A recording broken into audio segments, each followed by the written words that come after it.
Barakatay Hawa, Ba'ashem Yahushai, Ba'ashem, B'cha Kodash. Welcome to another live lesson.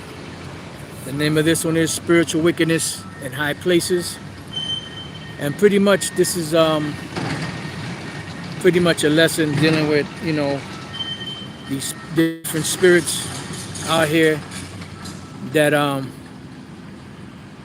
once we come into the truth, these spirits out here will bother us.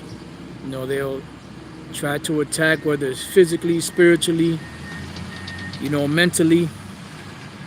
And it's a battle, that pretty much this is something that's been happening since the beginning of time, because in spirits they've been around, from the beginning. And Lord's will, in this lesson we could address some of those issues and show you in the scriptures how, them spirits operate, or what to do to combat them, how to fight it, because every situation is different. Every brother or sister's situation may be different, so there may be different ways you have to deal with it. It's not always easy. Sometimes we win, sometimes we lose. Then spirits know when to advance or when to fall back, But overall, the Lord Yahweh Bashem Yahushua has the power over them, which Lord's will we're going to touch in this lesson. So I just want to go through some precepts that I wrote down and try to the best, Lord's will, it'll be an edifying lesson, and try to the best, of my ability to give you an understanding of it, and pretty much how to fight it, sometimes they're just there just to test us. Sometimes, they're influenced by people that we're around.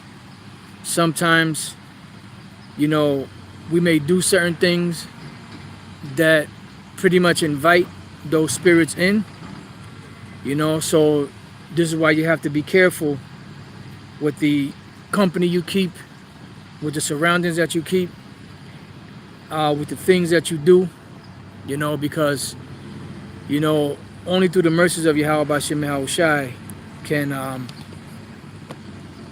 them spirits be kept away. And even if they jump on brothers or sisters, only through the spirit and power of Yahweh Bashem Yahushai can they be moved out of the way. I'm gonna sit here in the sun for a little bit. Feels pretty good. If it gets a little too toasty, I'll move over here to the shade. I had the umbrella in the truck, but I had to carry the stuff, so I didn't think of bringing it with me. So Lord's will, maybe next time. All right, so let's get into it. The first scripture I want to go to is the book of 1 Peter, the 5th chapter and the 8th verse. And this is a key scripture because everything pretty much that we go through is written in the scriptures. The scriptures say that there's no temptation that has taken us but such as is common to man, and the same situation you find yourself going through, you best believe other brothers are going through it. It may be different levels to it. It may be a little harder for some brothers, depending on their ability to deal with it. But overall, the Lord said he will not put more on us than we can handle. Whatever comes upon us, as unbearable as it may seem sometimes, the Lord knows what he's doing. The Lord is not, going to put more on us, than we can bear,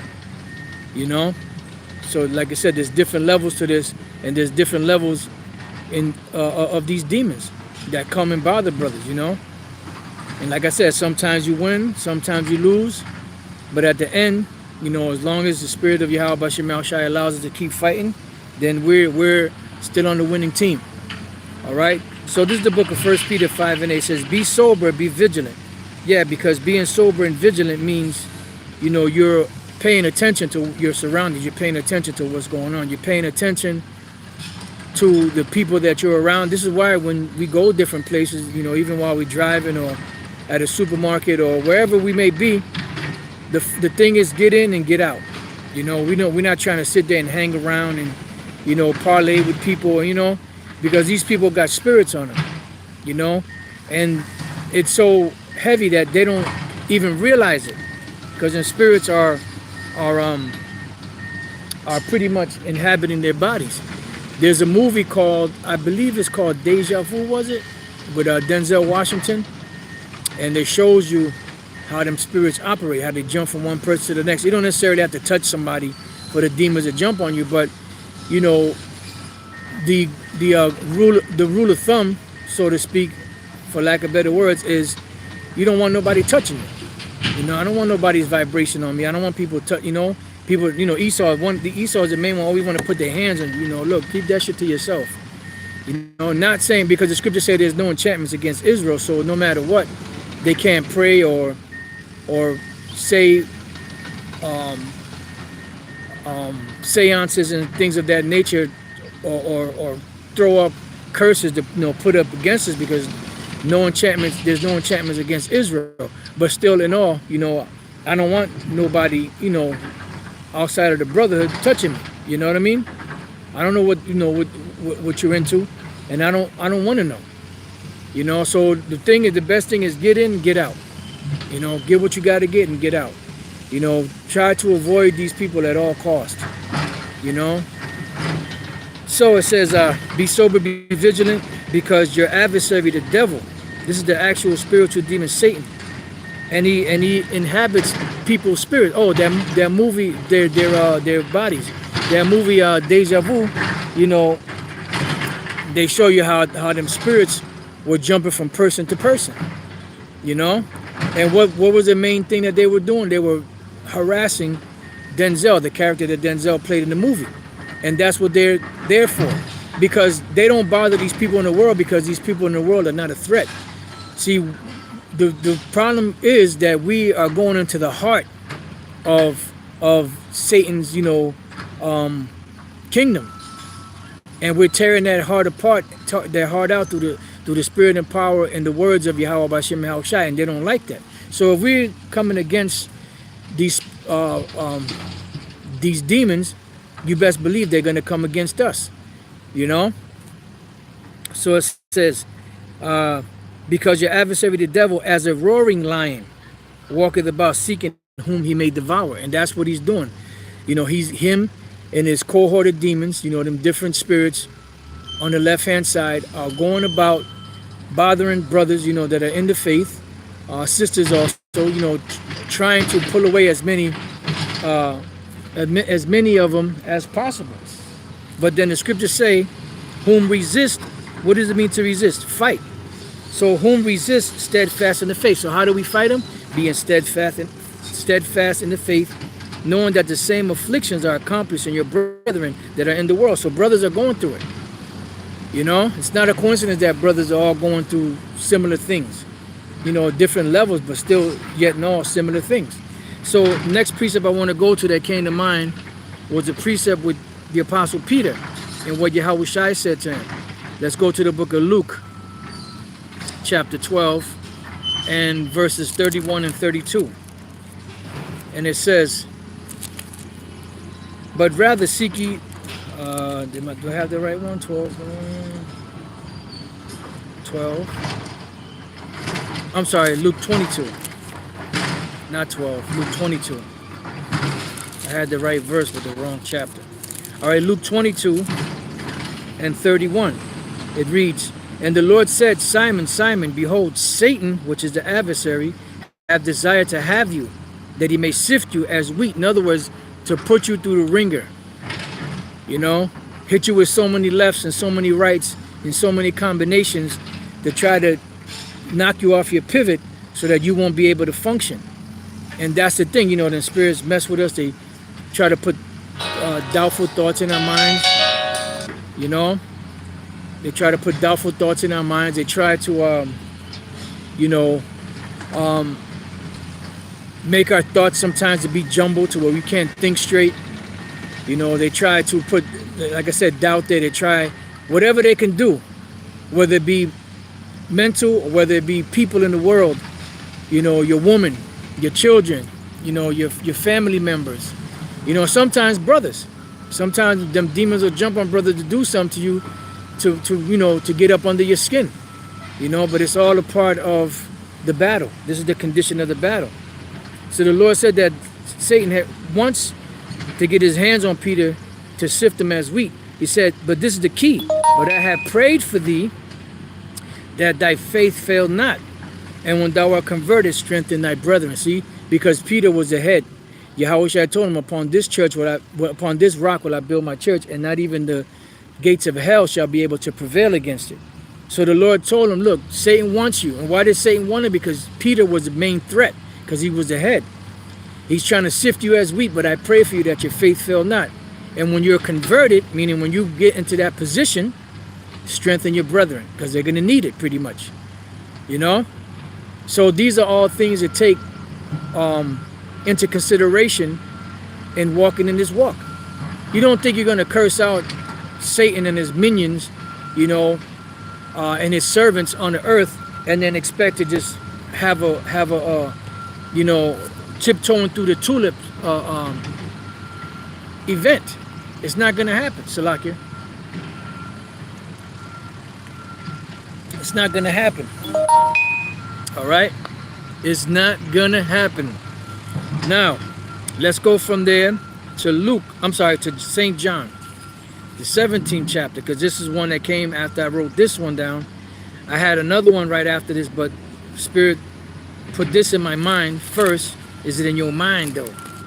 Inside joke. Luke 17 and 9. We're going to read a few verses in here, because this is a beautiful prayer that Yahushua left for the disciples and for us. All the way until today. And it's a prayer of protection from everything in this world that he gave to Yahweh Bashem Yahushua, that he prayed to Yahweh for us. John 17:9. I pray for them, I pray not for the world, but for them which thou hast given me, for they are thine. It says, and all mine are thine, and thine are mine, and I am glorified in them. And now I am no more in the world, but these are in the world. And I come to thee, Holy Father, keep through thine own name, go that name again, those whom thou hast given me, that they may be one as we are. Yeah. So don't you think that them spirits was messing with Yahushua the whole time he was here? Of course. But you got to remember, he was fighting them super heavyweights. The stuff we fight, sometimes it gets hard and rough. But imagine the spirits and the demons that Yahushua was fighting, them super heavyweights. So count it a blessing that that the spirits that we got to fight, are, sometimes, like I said, it gets heavy, but nowhere on the level of Yahushua. That's, man. It says, well, I was with them in the world, I kept them in thy name. There goes the name again. The 6th verse spoke about that Yahushua giving them his name. Those that thou gavest me I have kept, and none of them is lost, but the son of perdition, that the scriptures might be fulfilled. Yeah. Because at the end of the day, the elect will be saved, but the others will not. It says, and now come I to thee, and these things I speak in the world, that they might have joy, that they might have my joy fulfilled in themselves. I have given them thy word, and the world hath hated them, because they are not of the world, even as I am not of the world. So if the world hates us, that means that them spirits hate us also. See? And them spirits are going to bother us and mess with us. Trust and believe. We know all about it, man. It says, I pray not that thou shouldest take them. I pray not that thou shouldest take them out of the world, but that thou shouldest keep them from the evil. Yeah, because at the end of the day, it's better to ask for strength to deal with a situation than to ask the Lord to take that situation away. Because dealing with the situation makes you stronger instead of running away from it. You address the problem and you find a solution. And after you deal with that, then you'll find yourself a lot stronger in the faith. And then then of course you got the next hurdle. It says, they are not of the world, even as I am not of the world. Sanctify them through thy truth. Thy word is truth. As thou hast sent me into the world, even so have I also sent them into the world. And for their sake I sanctify myself, that they also might be sanctified through the truth. Neither pray I for these alone, but for them also which shall believe on me through their word. Yeah. So Yahushua was praying for the disciples so that they would be strong enough to deal with, you know, the situations that they would have to deal with. And Yahushua knew because he went through these experiences. You know, and we're going to read an example of the experience he went through when he was fighting the spiritual demon Satan himself. You know, which brother out there can actually say that they actually fought the spiritual demon Satan? You see? Yahushua did, and he beat his ass. Luke 4:1. And Yahushua, being full of the Holy Spirit, returned from Jordan and was led by the Spirit into the wilderness, being 40 days tempted of the devil. So you see, when brothers read this, they're thinking that the temptation just came, you know, the last minute after Yahushua went through that. Then Satan was there messing with him. No, the whole time he was going through the 40 days, them demons were there bothering him. Spiritual demon Satan was there bothering him, you know, putting all kind of doubts and thoughts in his mind, or trying to anyway. It says, being 40 days tempted of the devil, and in those days he did eat nothing, and when they were ended, he afterward hungered.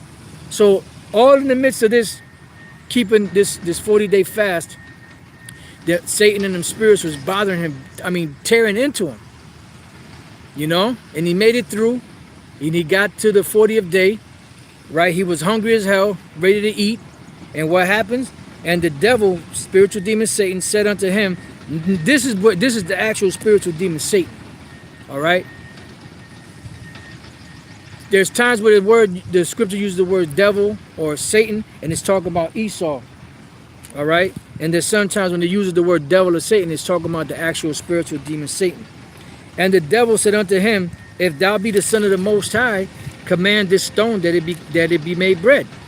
And Yahushua answered him, saying, it is written that man shall not live by bread alone, but by every word of the Most High. And the devil, taking him up into a high mountain, showed unto him all the kingdoms of the world in a moment of time. So Satan was tempting Yahushua, the tempter. And the devil said unto him, all this power will I give thee, and the glory of them, for that is delivered unto me. So in order for you to make it in this society, you have to sell out. Because this world is given to the spiritual demon Satan, and those spirits and the people that are running it, excuse me, physically on the earth, are in total league with Satan and those demons. Beginning with the international banking families and their, you know, their guard dogs, so to speak. And to whomsoever I will, I give it. See, if thou therefore will worship me, all shall be thine. See, so this was another temptation, and these are different temptations that take place in the world. It says, and Yahushua answered and said unto him, get thee behind me, Satan, for it is written, thou shalt worship the Lord thy power, and him only shalt thou serve. And he brought him to Jerusalem and set him on a pinnacle of the temple. So that's two times Yahushua fought him with the scriptures, not even speaking about the 40 days that he went through being tempted of Satan. And said unto him, if thou be the Son of the Most High, cast thyself down from hence, for it is written, he shall give his angel charge over thee to keep thee. And notice, he's not coming with philosophies from his mind, or scriptures from the book of Enoch, or Jubilee, or Yasher, or the book of the dead, or any other book. He's coming to him with scriptures in the Bible. See? Letting you know that Satan knows the scriptures. It says, and in their hands they shall bear thee up, lest at any time thou dash thy foot against a stone. And Yahushua answered and said unto him, it is said, thou shalt not tempt the Lord thy power. And when the devil had ended all the temptation, he departed from him for a season. But that means what? He also returned back. You know, that's why sometimes you feel, you know, you go through this dark, cloudy haze, you know, the spirits messing with you, then you have a little reprieve, you know, where they won't mess with you, then they come back. So it's a constant battle, a constant fight. That's why The Apostle Paul said that the weapons of our warfare are not carnal, but spiritual. So they're taking down a stronghold. So we're battling against these demonic forces on the earth. So you don't think they're going to come and attack us and bother us and mess with us? Of course. Of course. Now let's go from there to the book of St. John. Back to St. John, the 14th chapter and the 12th verse. It says, Verily, verily, I say unto you, he that believeth on me, the works that I do, shall he do also, and greater works than these shall he do, because I go unto my Father. Yeah. And what did he give his disciples the power to do? To cast out devils, heal the sick, cleanse the leper. You know, he gave them spiritual power. You know, and we have it to a certain degree, you know, on a low level, but eventually it's going to intensify, you know, especially the closer we get. We don't know how it's going to play out. I mean, we have examples in the scriptures, but the scriptures don't go specific as to how it's going to happen. But we know we're going to get spiritual power, because the scriptures say that they that wait upon the Lord shall renew their strength, shall mount up with wings like an eagle. That's spiritual power. Ain't no man can fly unless he got some contraption on. You see?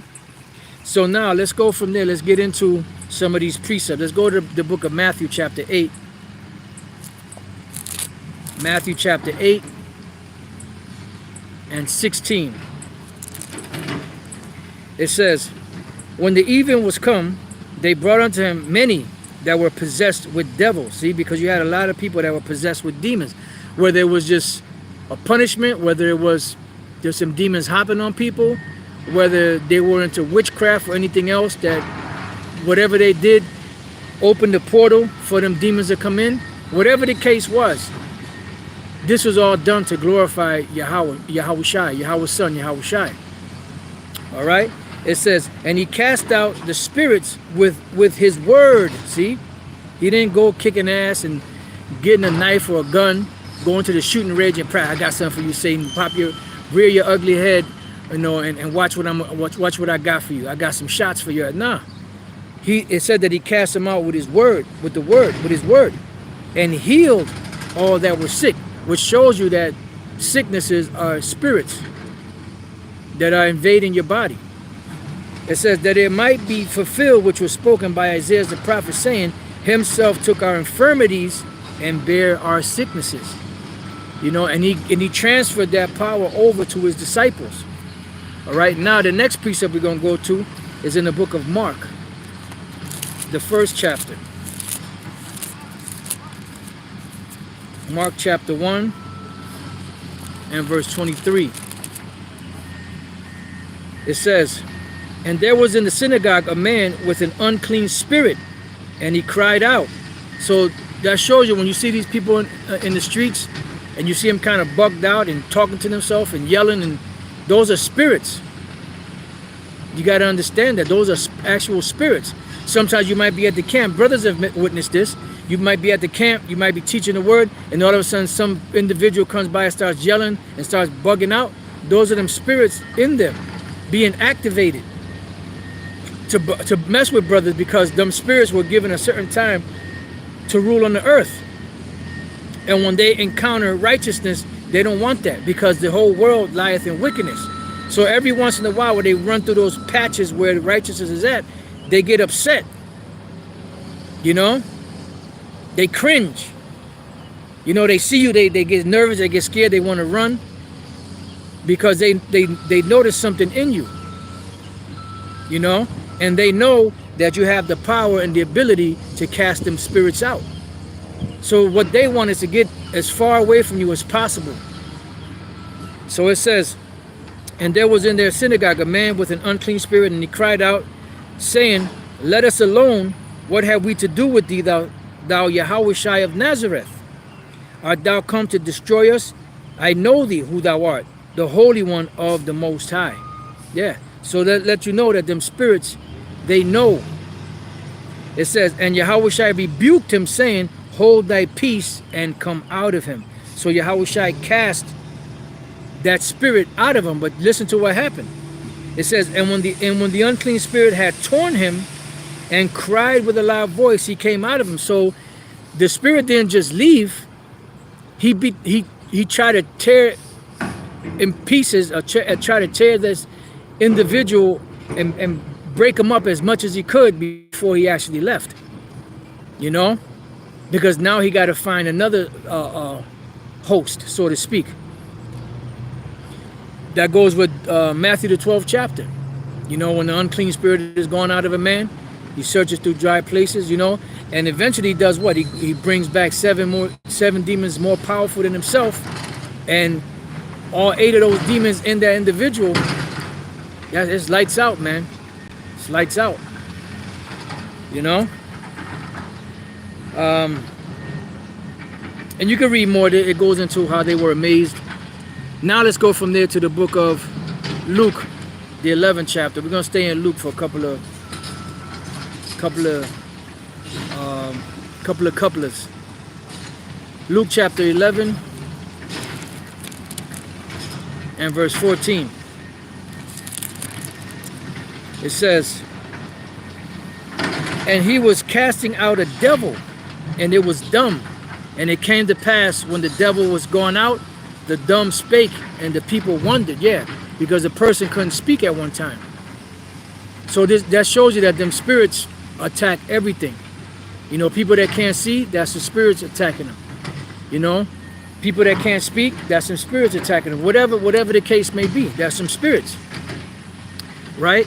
So now let's go to the same book of Luke, chapter 4, and verse 33 and 30 to 36.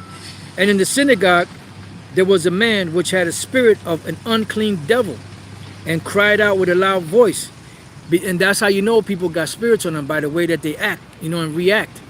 And you can see it, saying, "Let us alone. What have we to do with thee, thou Yahushua of Nazareth? Art thou come to destroy us? I know thee who thou art, the Holy One of the Most High." And Yahushua rebuked him, saying, "Hold thy peace, and come out of him." And when the devil had thrown him in the midst, he came out of him and hurt him not. It says, "And they were all amazed, and spake among themselves, saying, What is this word? For with authority and power he commanded the unclean spirits, that and they come out." See? And in most cases, or in certain cases, you will have to go on a fast. You know, you and a few brothers will have to go on a fast to do something like that. You know, I mean, if it's super hot, then, you know, you may have to maybe go on a water fast or something like that, you know, just to keep your fluids up, you know, and that's about it, you know. And just pray to Yahweh Bashem Shai, read these precepts, you know. So we're reading about different situations where these spirits were pretty much, they were tormenting people. They were tormenting Jake. And Yahushua was casting, he cast out a lot of demons. Best believe that. All right, now let's go to the book of Mark. We're going to go to the 5th chapter, and we're going to move on down a little bit. Just bear with me a second. The sun feels good, but it's time to move over.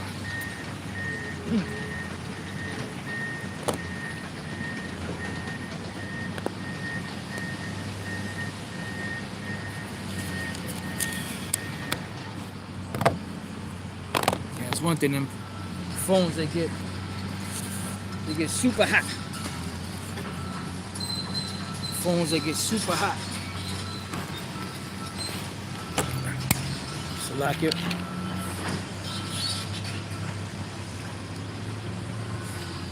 All right.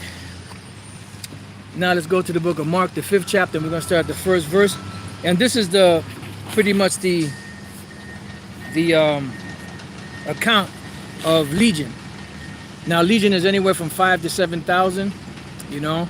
So this man had he had multiple demons on him, you know, and no one can bind him. You know, we're gonna read about it, you know. But Yahushua had that power, you know, and he released them from that, and he came back to his right mind, which shows you that that's them spirits. And then when he came back to his right mind, he wanted to follow Yahushua, you know, because he was happy that he was freed from that prison of them spirits. But Yahushua said, nah, go and show yourself to the priest. Because at the end of the day, the reason why he was like that was to glorify Yahushua. You know, that was a glorification, because when people saw him, they were like amazed, like, what the hell? You know? They said, that's him, but he ain't acting the same as he used to. All right? So now, let's go to Mark 5:1. It says, and they came over unto the other side of the sea, into the country of the Gadarenes. And when he was come out of the ship, immediately there met out of the tomb, they met him out of the tombs a man with an unclean spirit. See?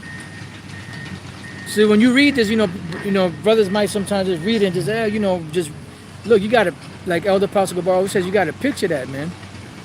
Look at situations where you run across people that were not of a sound mind. You know, they might have been retarded, or they might have been bugged out. You know, whatever the case is, you got to be on medication, because these devils, they treat it as a sickness, which in a sense it is, but they treat it as a sickness like you would treat a cold or a flu, or, you know, but they treat it with drugs.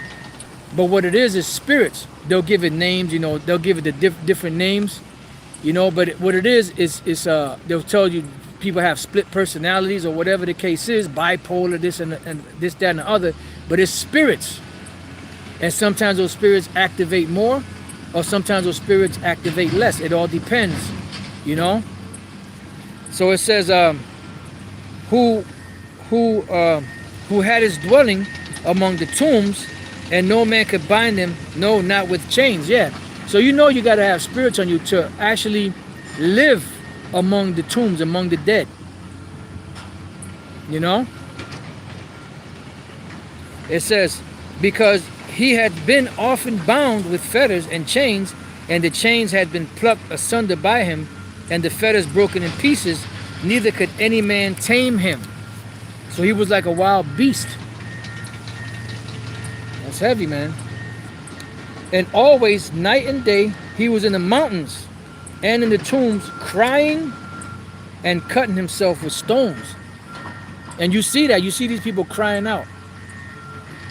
You know, sometimes you see individual, like a brother might be breaking the scriptures down to them, a man or a woman, and they might start crying. You know, that's them spirits coming out of them too. You know, on a low level, then you got higher levels than that. You know, you have something called exorcisms. You know, where they perform casting out of demons out of people. You know? It says, but when he saw Yahushua afar off, he ran and worshipped him. See? The man himself ran and worshipped him. And cried with a loud voice and said, what have I... Okay, no, I'm sorry. He worshiped him because he recognized Yahushua. And really, them spirits recognize the Lord. They recognize him in the Lord, because the seven vagabond Jews, it said that Yahushua we know, Paul we know, but who the hell are you? See? So they knew. So they came actually worship him, which you have some individuals out, even the demons worship Yahushua. You got some guys out there talking about you're not supposed to worship Yahushua. But anyway, it says, and cried with a loud voice and said, what have I to do with thee, Yahushua, thou son of the Most High Power? I adjure thee by the Most High that thou torment me not. So that's some spirit speaking through this man. So it's seeming like he is speaking, but it's some spirits saying what he's saying, not him. It's involuntary. He said, for he said unto him, come out of the man, thou unclean spirit. And he asked him, what is thy name? And he answered, saying, my name is Legion, for we are many. You see? So he had many spirits. That's why when they put fetters on him, iron chains, he would just break them. They couldn't hold him down, because he had that strength from them spirits. It says, and he besought him much that he would not send them away out of the country. Now there was not Salakia. Now there was there nigh unto the mountains a great herd of feeding. A great herd of swine feeding. And all the devils besought him, saying, Send us into the swine, that we may enter into them. And forthwith Yahushua gave them leave. See, they couldn't go until Yahushua gave them the authority. And this is before Yahushua was crucified and everything put under his feet. And they were still subject to Yahushua. And the unclean spirits went out and entered into the swine, and the herd ran violently down a steep place into the sea. They were about 2,000 and were choked in the sea. See? So they ran into the sea. So Yahushua, by prayer and telling these spirits to come out of the man, he commanded them to come out of him. And this is the same power that he gave to his disciples. You see? So now, got a couple more precepts and then we can close out. This is the book of Mark. We're going back to the book of Mark. I'm sorry, we're still in the book of Mark. Mark, the 9th chapter. See, and this is a really good one because this really shows you the magnitude of demon possession here. This is Mark 9 and 17. We're going to start there. And one of the multitude answered and said, Master, I have brought unto thee my son, which hath a dumb spirit. And wheresoever he taketh him, he teareth him. So the word teareth there in the precept 18 is, or dasheth him. When you see them people that fall out, have those spasms and tantrums and stuff like that, that's some spirits, man, working on them.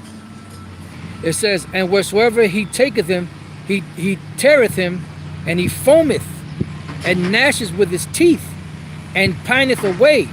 And I spake to thy disciples that they should cast him out, and they could not. See? So this was a very powerful demon that had to be casted out of this individual. It says, he answereth him, and saith, O faithless generation, how long shall I be with you? How long shall I suffer you? Bring him unto me. And they brought him unto him, and when he saw him, straightway the spirit tear him, and he fell on the ground and wallowed foaming. So this demon did not want to come out of the son of this man. So he went to work. He had him foaming at the mouth. He had him, acting up, falling on the ground, tearing at him. It says, and he asked his father, how long is it ago since this came unto him? And he said, of a child. See? So since he was a child, them spirits was messing with him. And oftentimes it hath cast him into the fire, and into the waters to destroy him. But that just goes to show you that if you're not meant to be destroyed, nothing is going to be able to destroy you. That's why Yahushua told Peter, upon this rock will I build my church, and the gates of hell shall not prevail against it. It says, but if thou canst do anything, have compassion on us and help us. Yahushua said unto him, if thou canst believe, all things are possible to him that believeth. And straightway the father of the child cried out and said with tears, Lord, I believe. Help thou mine unbelief. When Yahushua saw that the people came running together, he rebuked the foul spirit, saying unto him, Thou dumb and deaf spirit, I charge thee, come out of him, and enter no more into him. And the spirit cried, and rent him sore, and came out of him, and he was as one dead, insomuch that many said, He is dead.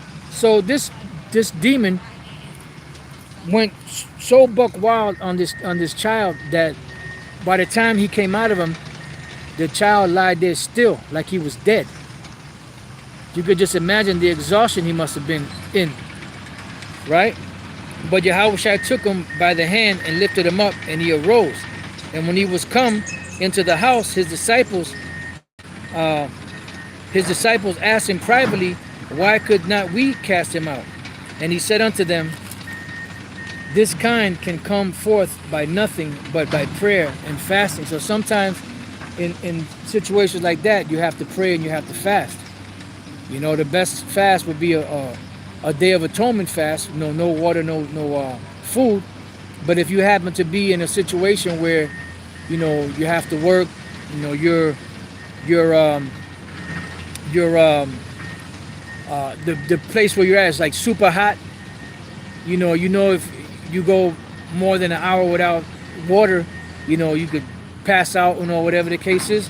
Then maybe do a water fast, you know, do like a water fast maybe, so you can at least be able to drink, you know, and do this, you know, because some spirits are more powerful than others, you know. All right, so the last precept I have is in the book of Ephesians, the 6th chapter. And then it's funny because the brothers from the New York camp, when they was like first coming in, I don't know, maybe 2 years, if that, you know, there was I don't know how many of them was. I don't know if it was 7 of them. They were actually put on a mission because his sister actually came to the camp. And she said, you know, that her house was, you know, you know, infested by demons.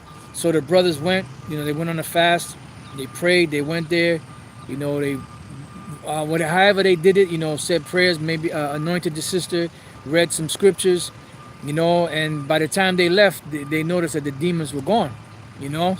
So they performed their first exorcism, so to speak, you know. So Ephesians 6 and 10, it says, "Finally, my brethren, be strong in the Lord and in the power of his might. Put on the whole armor of the Most High, that you may be able to stand against the wiles of the devil." Because the devil is very subtle, you know.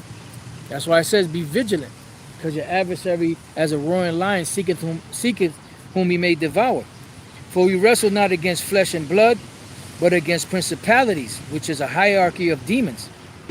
You know, and you can't expect to be speaking against this devil's kingdom and them spirits not mess with you or not mess with us, you know. For we wrestle not against flesh and blood, but against principalities, against powers, against the rulers of the darkness of this world, which is the so-called Illuminati, Cosmo Couture, the rulers of this world, against spiritual wickedness in high places. So every demon in hell. When you go to the story or the history of Job, you know, when the Most High was speaking to Satan, you know, the Most High said, "You consider my servant Job, or upright man, escheweth evil, none is like him." And then Satan told the Lord, say, "Well, yeah, because you got a hedge around him. You take that hedge from him, and you take everything that he has, he's gonna curse you to your face." And what happened? The Lord allowed Satan to do those things. So everything that you've seen after that, that was Satan plaguing Job, from the loss of his children, you know, to his woman talking shit, to the loss of his goods, you know, to being brought to a low state, to being diseased with boils and all of that stuff. Those are all Satan. And at the end, once he got through it all, the Lord blessed him. You see? So it says, "Wherefore take unto you the whole armor of the Most High, that you may be able to withstand in the evil day, and having done all to stand. Stand therefore, having your loins girded about with truth, and having on the breastplate of righteousness, and your feet shod with the preparation of the gospel of peace. Above all, taking the shield of faith, wherewith you may be able to quench all the fiery darts of the wicked, and take the helmet of salvation and the sword of the Spirit, which is the word of the Most High." And, you know, if you brothers do decide to do something like that, also make sure that you don't deal with your woman for at least 3 days, you know, depending on the severity of the situation. You know, don't deal with your woman for like 3 days, you know. If possible, go on a fast.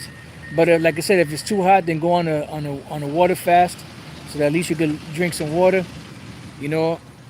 Do whatever prayers you got to do, you know, like you've heard Elder Apostle Tara speak about the exorcism they did, you know, back in the One West days, where they went into this one building, and they went to each floor, set up prayers, read scriptures, you know, and then went through each floor and they scoured the floor, each floor, and whatever they found there that was demonic, whether it was a picture or a figurine of a frog or a rabbit's lucky foot or, you know, Satan's horn, you know, that Italian horn that people wear for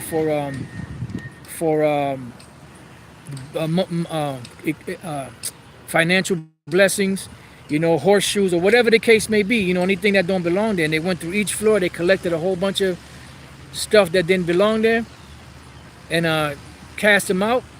And then King Mashab said a prayer, Lord, show us that them spirits are gone out of here. And this one Jake was walking down the street talking to himself, yelling, screaming, and that was a sign that the Lord got rid of those spirits out of that building. You see? So it says praying always. So, you know, that's one of yeah, I mean, this is talking about like some real heavy, you know, a real heavy exorcism, you know, you would do something like that. It says praying always with all prayer and supplication in the spirit, and watching thereunto with all perseverance and supplication for all saints. Yeah, because at the end of the day, you know, we need that. We need that the supplications, prayers, you know, and that's another thing. Brothers pray for each other. Brothers pray for themselves and pray for each other, you know. It says, and for me, that utterance may be given unto me, that I may open my mouth boldly to make known the mystery of the gospel. That's right. Because that's at the end of the day, that's what it's about. It's about teaching the gospel, edifying, going through the different histories and prophecy, you know, going through situations like this, you know, different examples, you know, of different things, you know, judgments that are coming, you know, speaking about the MOB, you know, speaking about these jabs and not to take them and so on and so forth. You know, this is the job of a watchman, to watch, to warn. You know, so with that, you know, I pray that your brothers have been edified. Till the next time I say shalom.